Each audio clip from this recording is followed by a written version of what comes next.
si Bucor Director General Gregorio Katapang. Magandang umaga po, Direktor. Hi, good morning po, ma'am. Chacha. Magandang umaga po sa lahat ng taga-pakinig ninyo. Kasama niyo rin po ako, sir, si Gerard de la Peña po ng News 5. Ay, sorry, Gerald. Nandiyan ka pala. Yes, sir. Si Unang-una po muna, sir, Oo. kamusta po yung mga nakasakay po doon sa sasakyan po ninyo? We understand po, pinahiram niyo po yung sasakyan niyo, ano po? O unang-una po muna, yung mga nakasakay po doon, kamusta po ngayon? Okay naman sila.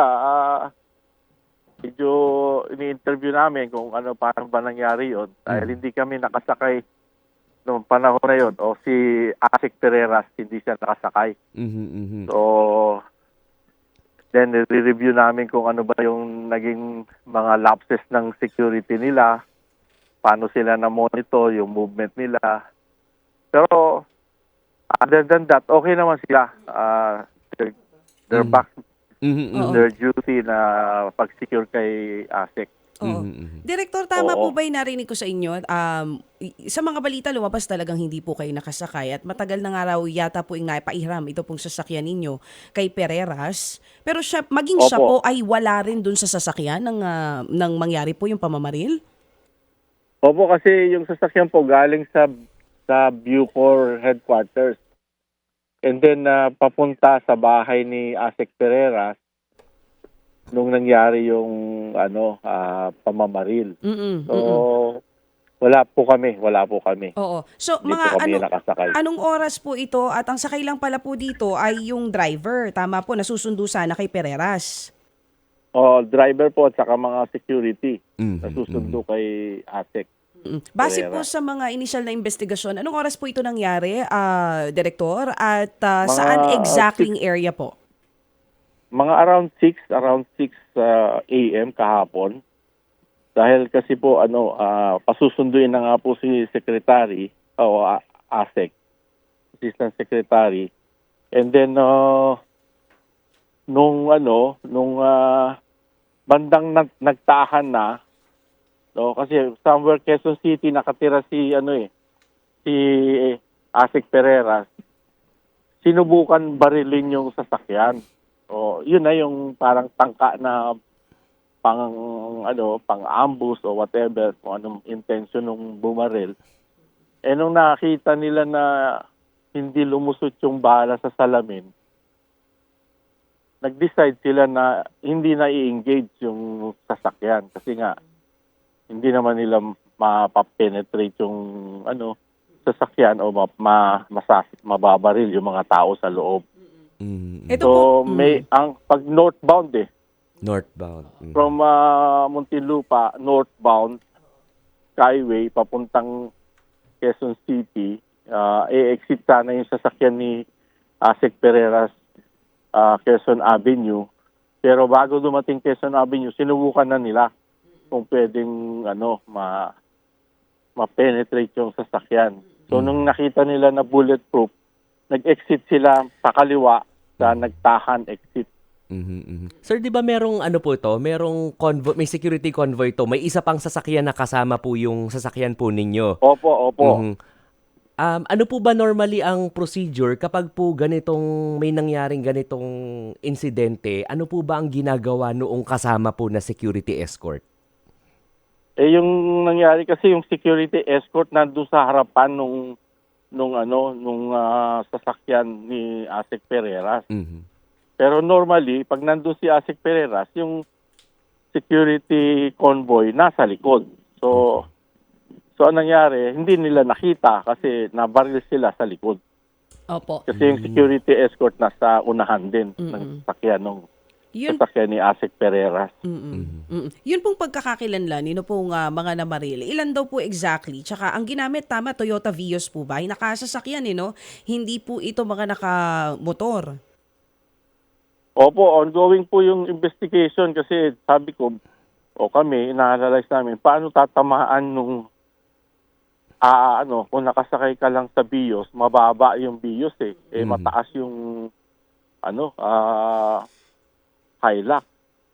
So dapat hindi tumama yung dapat na binaril sila sa side kasi nakaangat yung Yung sasakyan. Hilux. Opo. Oo. Oo, ito Versus pong Vios na mababa. oo, dahil broad daylight po ito nangyari. Yun po bang sasakyan nakita kung may plaka? Yun nga po, nakikiusap po kami doon sa Skyway Management kung pwedeng ma-review namin yung mga CCTV. Kasi hopefully merong CCTV at that time na pwede naming maging guide o reference.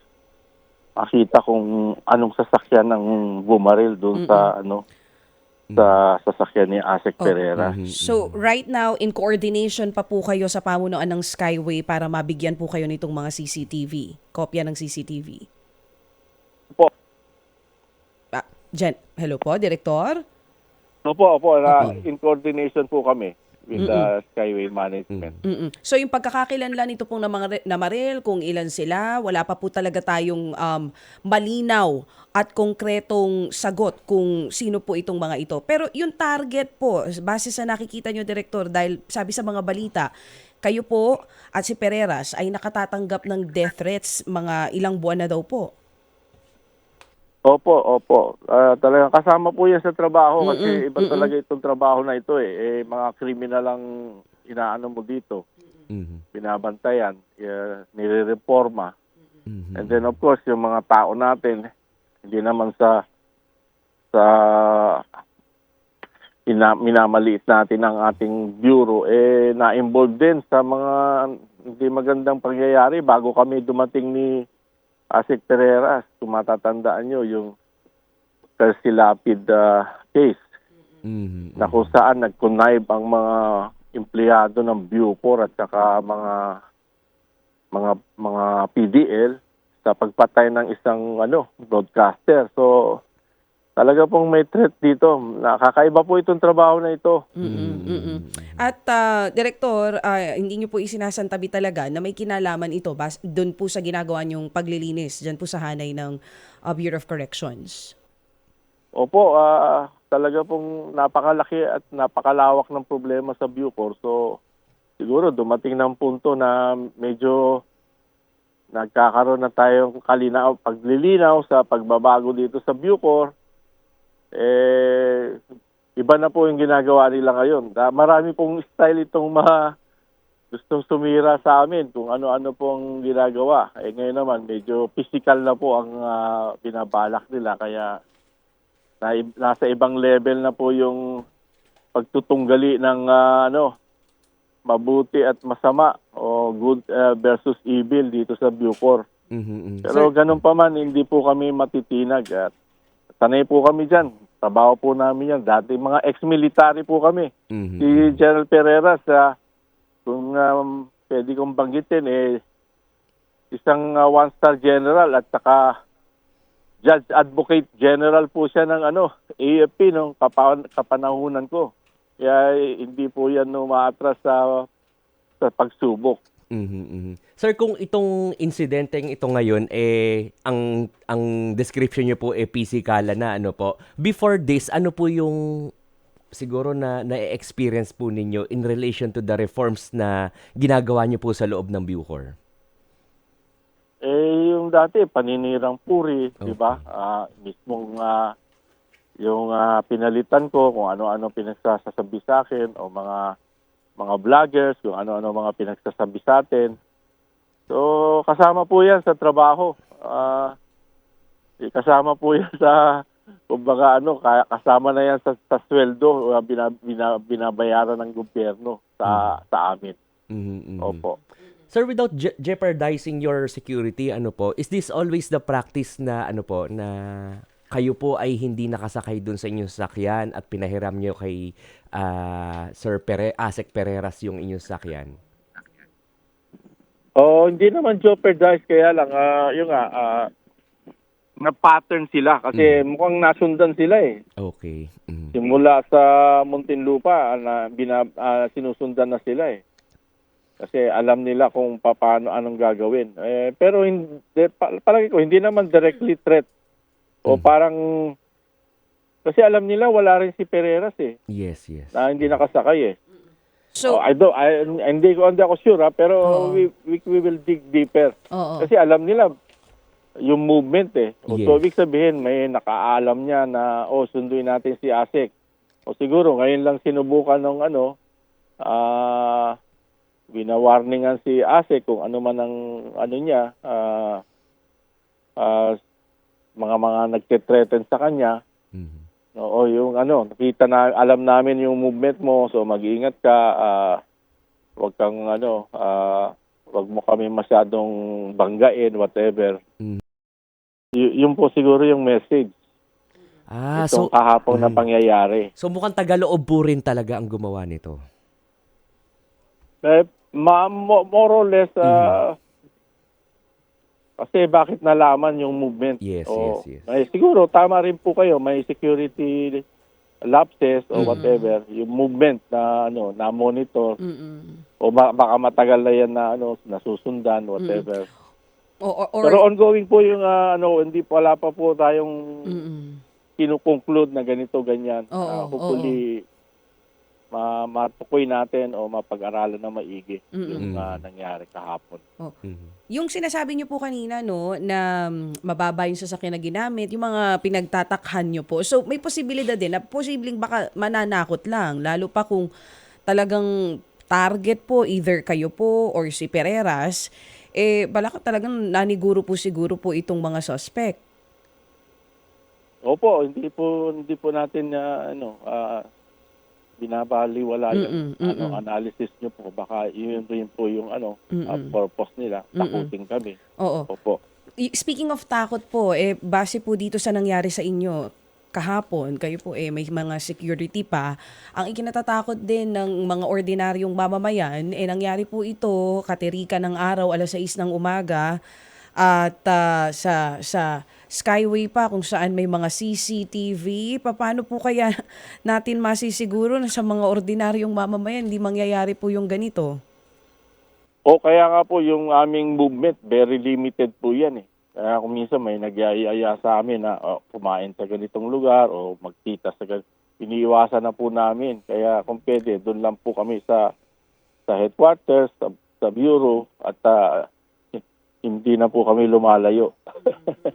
Dinagdagan na po ba ang security po ninyo, maging ni Pereras, pagkatapos po ng pamamaril na ito? Opo, dinagdagan na po. Pero hindi naman po natin ma-discuss kasi maririnig po ng mga nagpapalak Understood sa po. atin.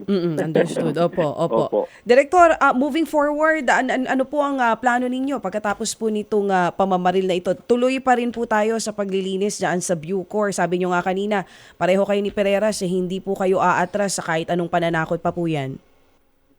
Opo, tuloy-tuloy po kasi talagang 50 years po ito napabayaan itong Bucor .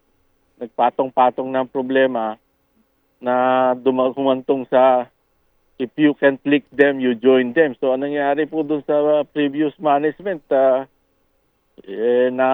you join them. So, nakita nyo naman po kung paano nangyari sa Bucor nung hindi talaga nanindigan yung mga taong nakaupo. Kaya, isang malaking hamon, isang malaking pagkakataon, at malaking opportunity para sa atin na baguhin natin yung image ng Bucor. So, yun po yung battle cry namin.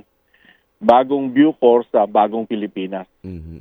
Sir, kanina po nabanggit nyo na posibleng motive po dito sa pagbaril sa sasakyan ninyo yung may kaugnayan po dun sa pinalitan po ninyo na head, ngayon po, ano po yung mga latest na initiatives na ginagawa po ninyo sa loob ng Bucor na posibleng naging dahilan para po dito sa insidenteng ito? Matagal na po ito. Simula pong pag-upo ko, siyempre, doon na ako nagsimula ng pagbabago. Siyempre, yung systems, processes, procedure, yung ugali ng tao, yung kailangan na facilities na pagawa. And then of course, nung ni-review namin yung facilities na pinapagawa, yun, lumutang na yung mga anomalya. Nagpapagawa ng mga kulungan, hindi pa pala tapos, nakubra na lahat yung mga pera. So, Matagal na po ito nangyayari. Kaya lang medyo wala pa naman tayong sinisisi dito on ongoing investigation, pero related po ito sa reforms na ginawa natin under the leadership of course, ng ating mahal na Pangulo at ating Justice Boying Rimulya. Sir, ano pong balita nyo kung bakit namatay yung isa sa mga respondents sa kaso ni Percy Lapid na si dating Bucor official, Ricardo Zulueta? Nako, ano na po yan, bahala na po yung nag-autopsy niyan o whatever. Yung NBI, inutusan na ni Secretary Boying na imbestigahin kung totoo ba talaga ni Superintendent Ricardo Zulueta. Pati yung PNP, nag-iimbestiga na rin. So wala na po sa kamay namin yan. Bahala na po yung mga concerned agencies kung kinamatay ni Superintendent Zulueta. Last na lang po tungkol dito sa issue na ito, no, bago natin kamustahin yung mga piitan po natin dyan ngayon. Yung mga nagsasabi po na ito ay fake ambush, ano pong masasabi nyo dito? Ano po? Anong ambush? May mga comments po dito na peke raw po ito daw po yung drama-drama lang. Nagbabasa po tayo ngayon dito sa mga comments itong mga nakikinig at nanonood sa atin ngayon. Ano pong gusto nyong sabihin dyan sa mga komento na iyan? Ako po, talagang sanay ako sa ambush nung nasa military ako. Halos araw-araw may threat sa akin ng ambush. So, totoo naman po.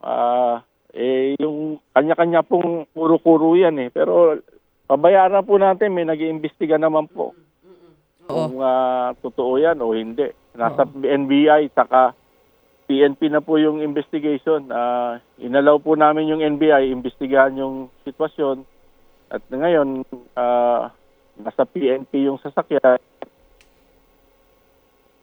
Yung forensic, sinecheck kung anong klaseng bala yung tumama. So, ongoing po yung investigation. Hindi po ako makaka-comment tungkol dyan sa mga Yes po. comments na yan. Understood po, Direktor. Ano? Last na lang po, alam naming busy po kayo ngayon, Direktor. Kamusta mga piitan po natin ngayon? Lalo po sobrang tag-init. Ganitong panahon lumalabas po yung mga sakit-sakit dyan. Of course, nag-decongest tayo. Naglipat na naman tayo ng mga PDL sa Leyte, sa Palawan, at saka sa Davao. And then of course, sinalaw namin na under humanitarian consideration yung electric fan para kung talaga napakainit naman, baka magkasakit naman yung mga PDL natin. So, inaalaw po namin na gumamit silang electric fan. Sige po, Direktor. Kami po ay makikipag-ugnayan pa rin sa inyo sa mga susunod na araw. Kaugnay pa rin po dito nga sa nangyaring pamamaril dyan po sa Skyway sa inyo pong isa sa mga sasakyan. Maraming salamat po, Director General Gregorio Katapang ng Bureau of Corrections. Ted Filon at DJ Chacha. Ngayon, nasa Radyo 5, 92.3 News FM. Monday to Friday, 6 to 10 a.m.